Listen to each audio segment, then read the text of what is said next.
up, guys? Welcome to another Tutorial Tuesday. Today's episode, hold on. Too fast. Today's episode is going to be kind of short because I'm in transit and this wasn't really planned.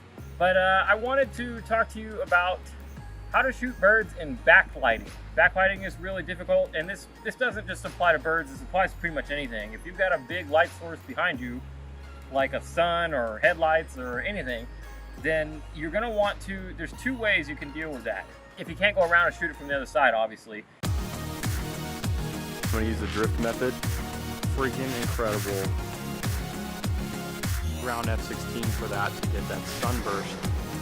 So the two things is either if you're shooting in manual mode, then just make sure you're a stop overexposed, or at least a stop.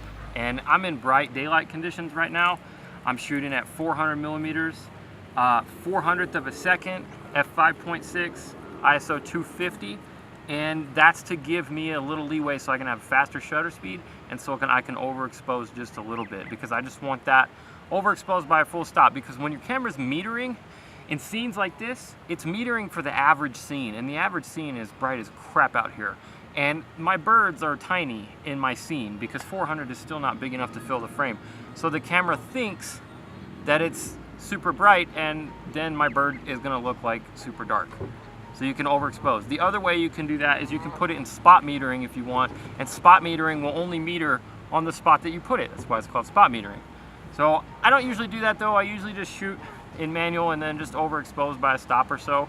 It's just easier for me because mostly spot metering is so specific, I never really use it. But you can, it's there, and those are the two ways. So that's kind of my tip for shooting things in backlight, specifically birds right now. So if you're wondering why I'm laying down here in the dirt, it's a birding thing. It's better to get low and get towards the bird's eyes.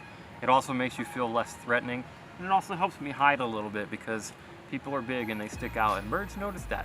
Anyways, if you want to know more about wildlife, I have a great wildlife video, and you can check that out right there. It'll help your wildlife skills out. And I think that's about it. So I'm gonna get back to shooting birds in the face, and you guys should go practice doing the same thing because it's really fun. So if you guys have any questions about anything that I just talked about the metering or the exposure or settings or anything like that, leave those in the comments below and I'll definitely answer. I got it! I'm falling.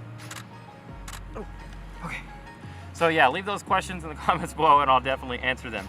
If you like this stuff and you want to see more, definitely make sure you subscribe to the channel because I've got new videos every Tuesday and Friday. Hit that like button if this video helped you out. Thanks for watching. I'll see you in the next video.